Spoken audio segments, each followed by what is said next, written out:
இன்றைக்கி நம்ம ஒரு ஹேர் ஸ்மூத்தனிங் ப்ராசஸ் பற்றி தான் பார்க்க போகிறோம். நம்மளோட கிளைண்டோட ஹேரை ஃபர்ஸ்ட் ஆஃப் ஆல் நல்லா ஹேர் வாஷ் பண்ணிவிட்டு ஆயில் இல்லாமல் துளிக்கோடு ஈரப்பதம் இல்லாமல் ஸ்ட்ரெயிட்னர் அதாவது ப்ளோ ட்ரையர் கொடுத்துக்கணுங்க.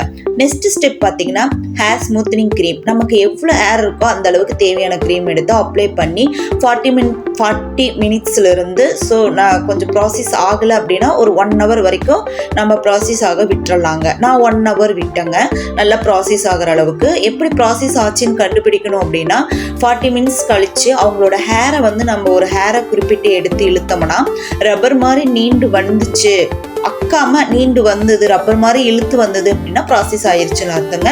அடுத்தது ஹேர் வாஷ் பண்ணிவிட்டு திருப்பவும் நல்லா ஹேர் ப்ளோ ட்ரையரில் ஸ்ட்ரெயிட் பண்ணி விட்டுட்டு மிஷின் யூஸ் பண்ணிவிட்டு 1 hour நல்லா ப்ராப்பராக ஸ்ட்ரெயிட்னர் கொடுக்கணுங்க. ப்ராப்பராக ஹீட் கொடுத்ததுக்கப்புறம் ஹேர் நியூட்ரிலேஷன் க்ரீம் நெக்ஸ்ட் கால் அப்ளை பண்ணணுங்க. அப்ளை பண்ணி ஒரு 20 மினிட்ஸ் அப்படியே ஸ்டே பண்ண விட்டுருங்க. 20 மினிட்ஸ் கழித்து ஹேர் வாஷ் பண்ணிவிட்டு நெக்ஸ்ட்டு ஹேர் ப்ளோ ட்ரையரில் ஹேரை நல்லா காய வச்சு செட் பண்ணிவிட்டு ஸ்ட்ரெயிட்னர் மிஷினில் ஒரு 1 hour அதே போல் நல்லா ஸ்ட்ரெயிட் பண்ணி விட்டுருணுங்க. ஸ்ட்ரெயிட் பண்ணி விட்டதுக்கப்புறம் நம்மளோட ரிசல்ட் இப்படி தான் இருக்கும்.